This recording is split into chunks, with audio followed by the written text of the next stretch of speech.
This week, we have a rare privilege in the fact that our speaker for the week is our own Sellis Wilder. And anybody who knows Sellis knows that he is committed to the community.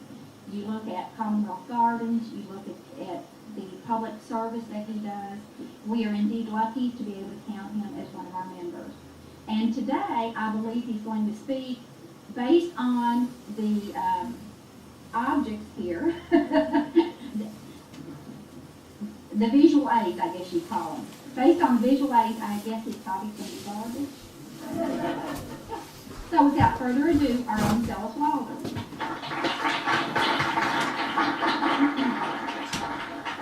Thank you, Christina. I am here to talk trash today.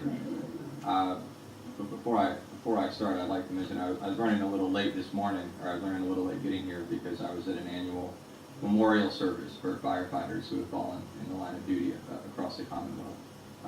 This is an annual memorial service, and quite a few names were added to the wall this year. This club does a really excellent job of honoring the service that our brave men and women perform for us overseas, and you know, obviously they put themselves on the line to protect us in so many ways. But I think sometimes we forget that we have brave men and women who serve in our communities to protect us here at home from even more immediate threats. So if we could just take a moment of silence to recognize the firefighters across the Commonwealth who were added to the wall this year.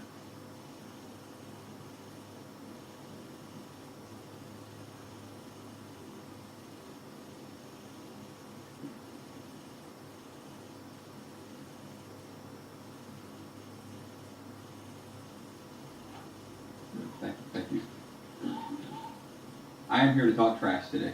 As many of you have probably heard over the course of the past year or so, the City Commission has been working on some changes to our garbage collection and fee system.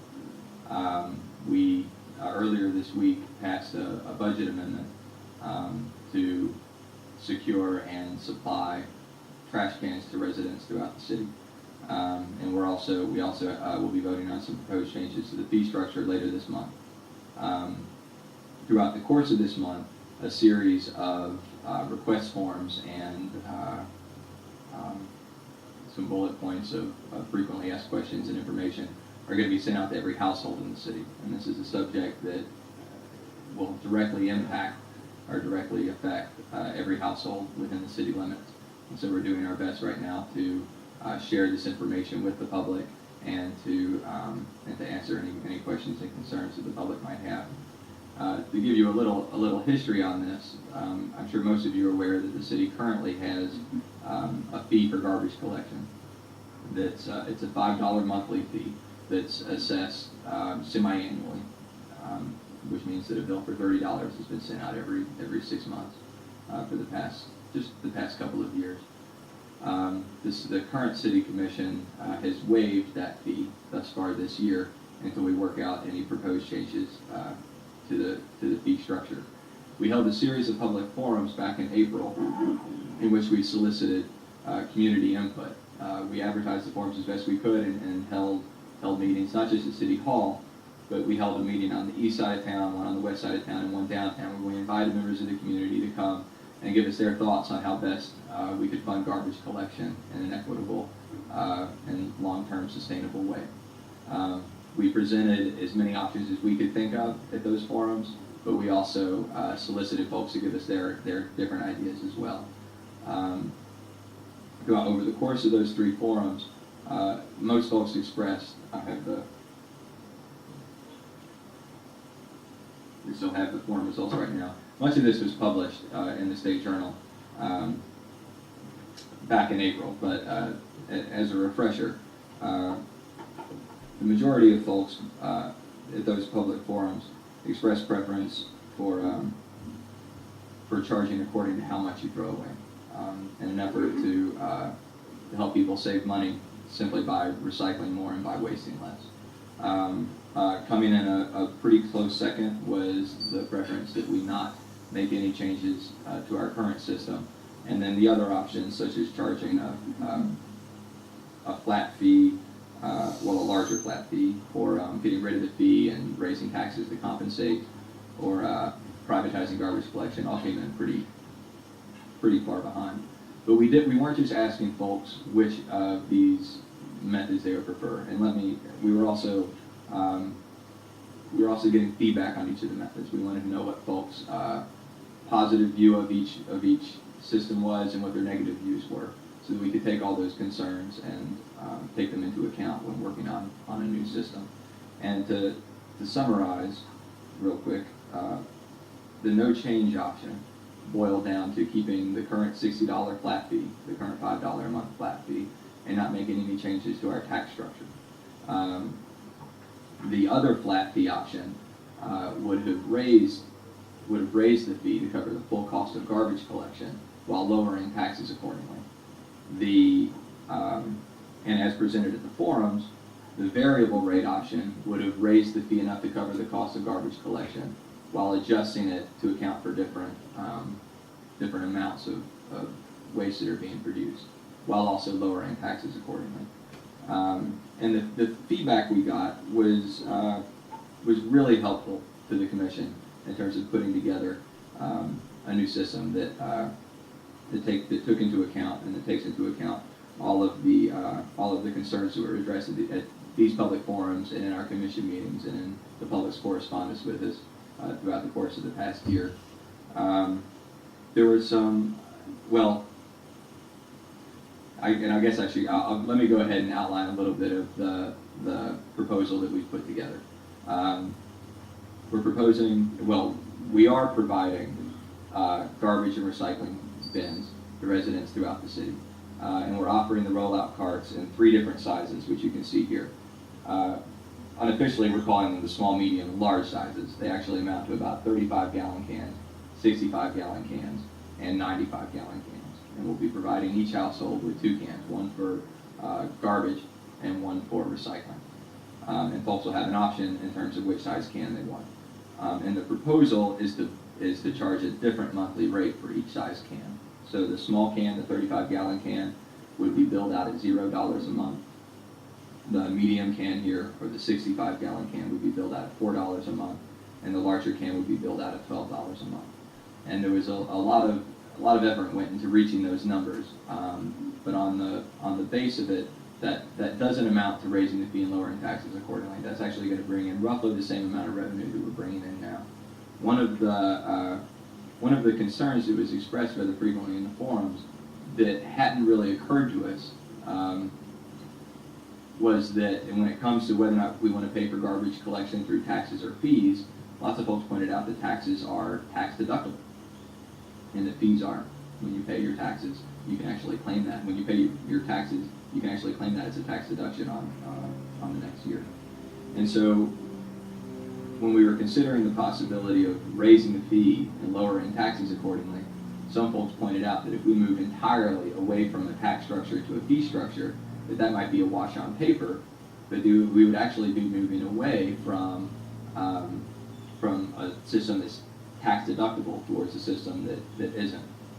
So that's one of the reasons why, when looking at this, we chose not to raise the fee across the board and lower taxes accordingly. We chose to just work within the current fee structure and rearrange it while still funding the majority of garbage collection through taxes, through tax dollars from the general fund. So the current garbage collection, the current garbage fee covers about 40% of the cost of collection, and the new proposed garbage fee would also cover about 40% of the cost of collection. So there's a wash there. One of the other more frequently expressed concerns is the concern that if we charge according to volume, that could lead to more illegal dumping, and that's also something we took into account when putting together this proposed plan, and I'll talk about that here in a minute. I'm not going to talk very much here today because in our experience and in my experience, folks tend to have a lot of questions and a lot of concerns and even a lot of criticisms regarding the proposed changes we're talking about. And so I want to give you all ample opportunity to express those concerns and to ask any questions you might have. So I'm going to try to keep my initial comments rather brief and to the point. really, over the course of the next 3 weeks, we're going to be sending out some request forms, and I've got some here with me if anybody wants to see them. We're going to be, like I said, we're going to be asking folks which size can they're going to want at their household. And I should mention that the recycling cans are going to be offered in these sizes as well, but they're going to be free regardless. And we will also continue to pick up yard waste free of charge, and we'll continue to pick up bulky items and items that wouldn't necessarily fit in a trash can or in a bag free of charge. I should also mention that as of now, we do expect this proposal to go through and to pass. We've been working on this for a number of months. We put more hours of public discussion into this than any other issue that the Commission has considered, at least within the last decade and possibly in the city's history. But I can't speak for the city's history. I'm not that old. But certainly no other issue within the past 10 years has received this much public discussion and input before. One of the purpose or the idea behind charging according to volume is to encourage less waste and more recycling. A lot of folks don't realize it, but when they recycle, they actually save the city money. We pay to take our municipal solid waste to the landfill, meaning it costs us a certain amount to collect it, but then we have to pay another amount to the landfill in order for them to accept it. These are known as tipping fees. It costs us roughly the same amount of money to collect recycling, but we're actually paid for the recycling when we take it to the recycling center in Lexington. So that's actually a source of revenue for the city. It's not a lot of revenue. It usually doesn't even cover the cost of collection, but it does save the city money when you consider that anything we send to the recycling center isn't going to the landfill. So instead of an expense, that's a source of revenue for the city. And so one of the things we were trying to consider here is not just the impact on the landfill, and that's a concern that we have just for future generations. I mean, we need to. It's not long-term sustainable to just continue piling all of our trash up in one place. We need to do whatever we can to reduce the amount of waste we're putting in the landfill, because that is going to come in to bite us over time. Maybe not within the next 10 years, but certainly in time. When that landfill fills up, we're going to start having some real problems. And so we need to do whatever we can to try to mitigate that and take some steps to mitigate that.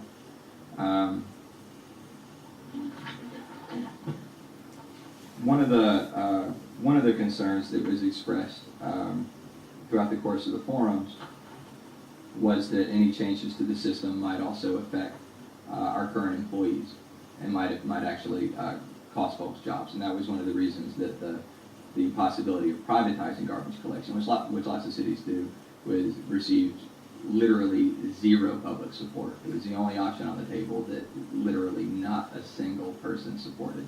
So that was pretty easy to set aside and toss out the window. But that's another concern that we've taken into account here. About a quarter of the country has already adopted pay-throw systems, and that's the common vernacular for charging by volume. Over 7,000 communities are already doing this, and some have been doing it for a number of years, even up to a decade. In fact, some entire states are doing it. And so when it comes to calculating the fiscal impacts of this and the long-term effects of this, not just on recycling but on our annual budget, we fortunately aren't stumbling through the dark. We're not making wild guesses. We have lots of case studies and lots of history to draw on and make some pretty educated decisions. And communities that do this across the board generally see about a 15%, and that's the low-end conservative estimate, a 15% reduction in their operating expenses. Part of that is because of the reduced tipping fees. Some of it's because of the increased recycling revenue. But it's also, if the city is providing cans like this, and that would allow us to automate our garbage collection.